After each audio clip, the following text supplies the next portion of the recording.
Hello everyone, welcome back into this channel, and today it's gonna be video about how to enable and customize incoming call alerts on iPhone. So the things that you have to do now is just go into the settings. Anyway, the device that I use today is iPhone XR, and this is the way. Whenever you're already on the settings section, you just need to go into the notifications.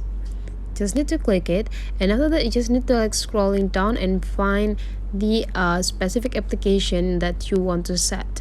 So since we want to enabling the incoming call alerts on our phone, we just need to go find out phone, this, and then you just need to click it and go turn off this allow notification, and then just go back, and that's done. So the notification of the phones will not gonna appear or pop up in your phone, and you can stay focused on your work or on your meeting.